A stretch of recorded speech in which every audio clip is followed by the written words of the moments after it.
नमस्कार दोस्तों। ज्योतिष का सफर देखने वाले सभी भाई बहनों को नरेश गांधी का सादर प्रणाम। ये हमारा 399वां एपिसोड है जिसका नाम है बहुरूपी चंद्र। दोस्तों, चंद्र हमारी पृथ्वी का पड़ोसी ग्रह है। इसे पृथ्वी का एकमात्र उपग्रह कहना ज्यादा उचित रहेगा। चंद्र हमारी पृथ्वी से 3,84,400 किलोमीटर दूर होता है। पृथ्वी का एक चक्कर चंद्र 27 दिन 7 घंटे और 43 मिनट में लगा देता है। एक स्थान में 2.25 दिन वह रुकता है। चंद्र सबसे ज्यादा गतिमान ग्रह माना जाता है। यह चंचल और अस्थिर ग्रह है। उसके पास 16 कलाएं हैं। वह रोजाना आकाश में घटता बढ़ता दिखाई देता है। वह प्रतिदिन अपना रूप बदलता रहता है और इसीलिए उसे बहुरूपी भी कहते हैं। चंद्र एक स्त्री ग्रह है। जिस तरह नारी के रूप बदलते हैं उसी तरह नारी पहले बेटी बनती है। बेटी के साथ ही वह किसी की बहन भी होती है। उसके बाद वह किसी की पत्नी बनती है, किसी की बहू बनती है। वह किसी की ननद और किसी की भाभी भी बन सकती है। फिर वह अपने संतानों की माता बनती है। फिर वह सास बन जाती है। उसके बाद वह दादी माँ और नानी माँ भी बन जाती है। नारी के अनेक रूप यह चंद्र के कारण होते हैं। चंद्र हमारा मन है और मनुष्य के मन की गति और स्थिति या अवस्था को समझ पाना नामुमकिन है। लेकिन एक बात पक्की है कि हमारी पृथ्वी पर जितने भी समंदर है उसमें ज्वार भाटा चंद्र के गुरुत्वाकर्षण से ही आता है। चंद्र सदा से कवियों की कल्पना रहा है। इस खूबसूरत चंद्र पर मानव जाति के कदम पड़े आज 50 साल से ज्यादा का समय बीत चुका है, लेकिन वह सदा रहस्यमय रहा है और रहेगा। क्योंकि जिस तरह कोई भी पुरुष नारी को नहीं समझ पाया है, उसी तरह चंद्र को समझना भी मुश्किल ही होगा।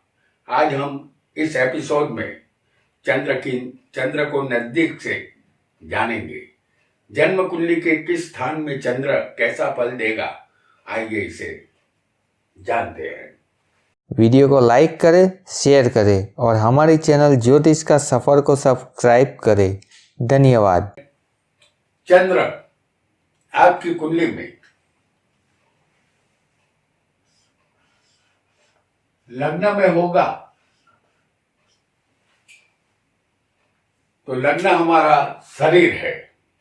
आप विदेश का सफर अवश्य करेंगे। स्वभाव चंचल और अस्थिर बनेगा। हृदय पिघलने वाला होगा। आपको दीर्घ आयुष्य मिलेगा। साथ ही आप धनवान भी बनेंगे। सदा खुश मिजाज आप रहेंगे। गायन वादन का शौक आपको रहेगा। नई नई चीजों को खोजने में आप लगे रहेंगे। आप दूसरों को प्रभावित करेंगे। लोकप्रियता आपको मिलेगी। यदि स्त्री की कुंडली में चंद्र लग्न में होगा तो उसमें नाजुकता, लज्जा, सौंदर्य जैसे गुण उसमें होंगे। उसके हर कार्य में तेजी दिखाई देगी। पहले चंद्र जातक को सुखी बनाता है। यदि चंद्र आपकी कुंडली में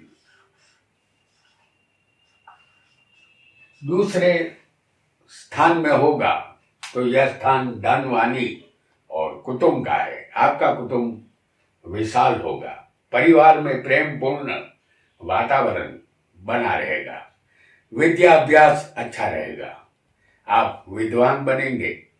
पत्नी का सुख आपको अवश्य मिलेगा। धन का सुख भी मिलेगा, लेकिन धन आपके पास अस्थिर रहेगा। फिर भी लक्ष्मी की कृपा आप पर बनी रहेगी। पैतृक संपत्ति का नाश होगा। आंख में तकलीफ हो सकती है। शरीर स्वस्थ और निरोगी रहेगा। कोई भी कार्य में आप विजय प्राप्त करेंगे। चंद्र आपकी कुंडली में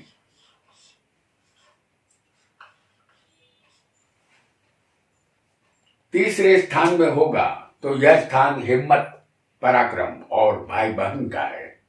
आप मेहनती और पराक्रमी, बलशाली बनेंगे।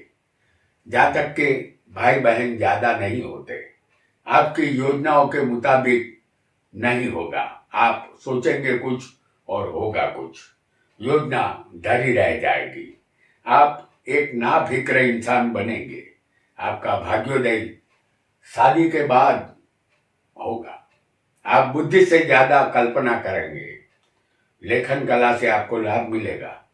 दस्तावेज संबंधित कार्य से फायदा होगा। छोटी मुसाफरी आप अवश्य करेंगे। आपके हाथों की उंगलियां ठीक नहीं होगी, वह सुंदर नहीं होगी। चंद्र आपकी कुंडली में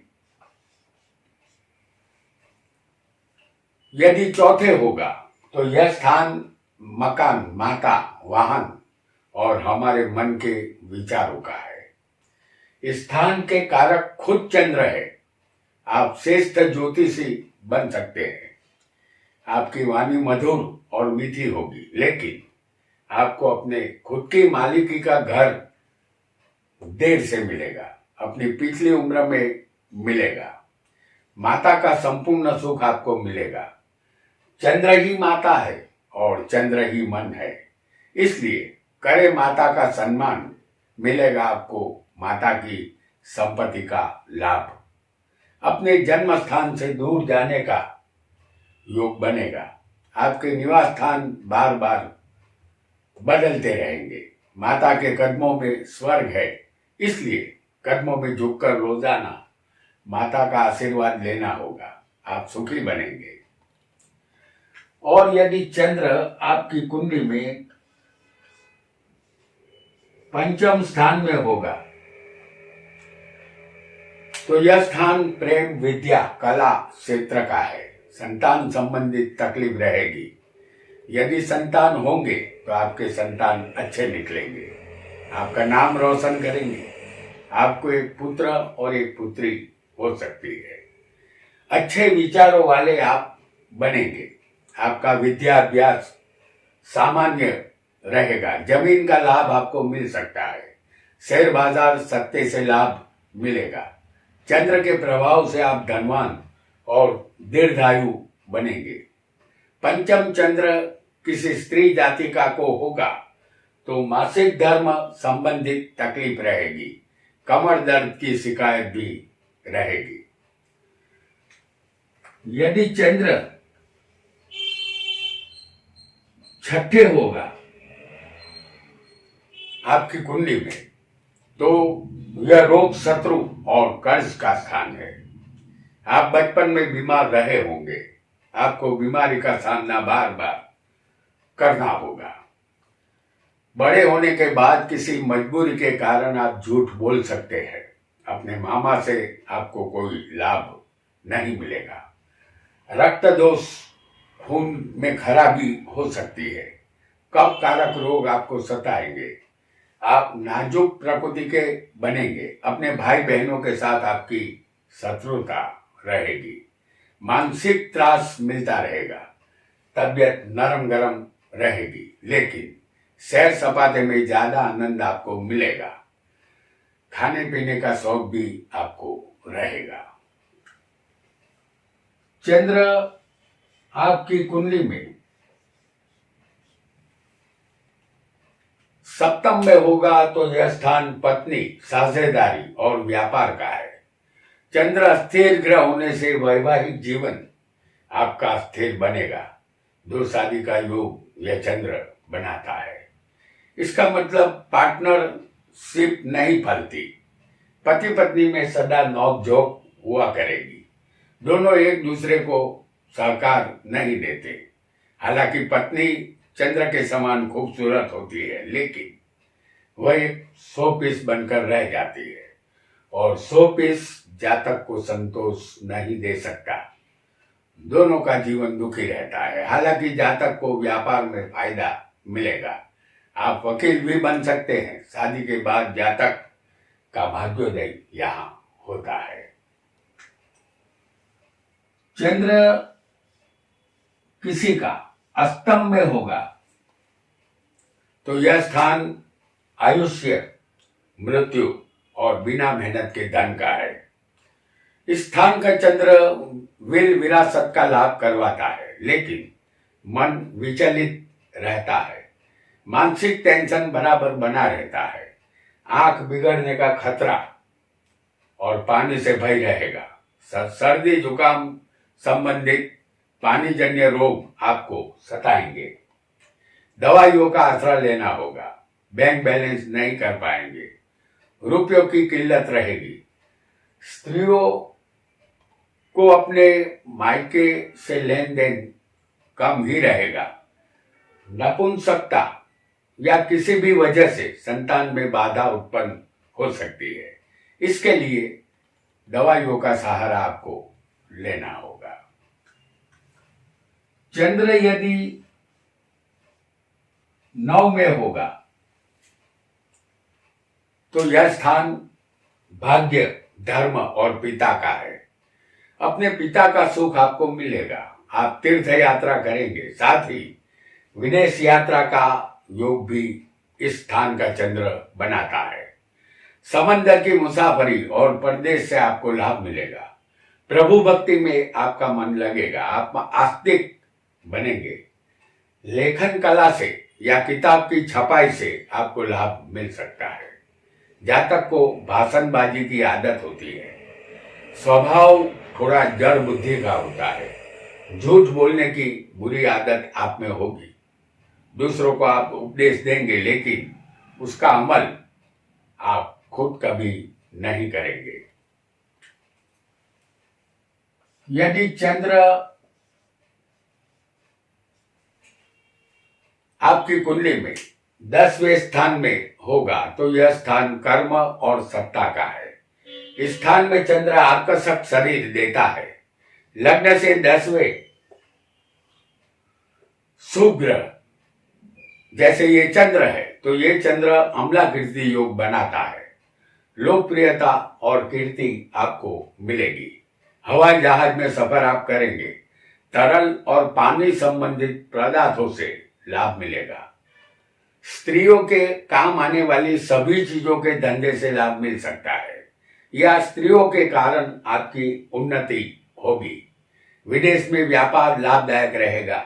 इसके अलावा डेयरी उद्योग भी फलेगा। महकते फूलों का व्यापार भी सही रहेगा। चांदी के व्यापार से भी आपको लाभ मिलेगा। हालांकि बार बार व्यापार आपके बदलने की संभावना यहाँ बन सकती है। आपको फिर भी आपको सफलता मिलेगी।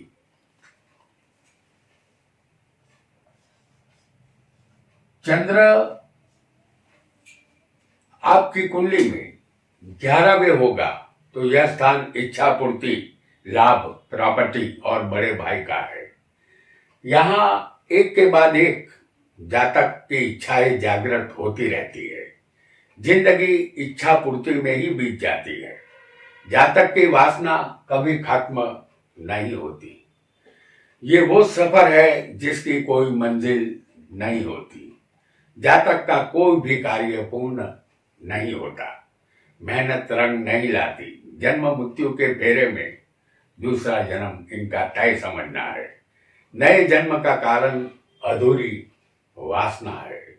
एक्सपोर्ट इंपोर्ट का व्यापार विदेश से करने से लाभ आपको मिलेगा। राज्य से अधिकार मिल सकता है। कोई बड़ी कंपनी में नौकरी मिल सकती है। स्त्रियों से फायदा आपको मिल सकता है। यदि चंद्र आपकी कुंडली में 12वें होगा तो यह स्थान व्यय, मोक्ष और बंधन का है। ऐसे जातक की समाज में कोई मान प्रतिष्ठा नहीं होती। उनके अंदर स्वाभिमान या इज्जत जैसा कुछ भी नहीं होता। दिवालिया घोषित होने पर भी कोई अफसोस नहीं होता, क्योंकि वह नफरत और नीच होते हैं। आंख कमजोर होती है। इनमें ईश्वर भक्ति कम और दान पुण्य में विश्वास नहीं होता। परदेश गमन होगा। घर की गुप्त बातें जब घर से बाहर निकल जाती है उसका खामियाजा इन्हें भुगतना पड़ता है। बैंक बैलेंस संभव नहीं होगा। तो दोस्तों, आज हमने माता और मन के कारक चंद्र का 12 स्थान में फल जाना। आज इतना ही। आपका बहुत बहुत धन्यवाद।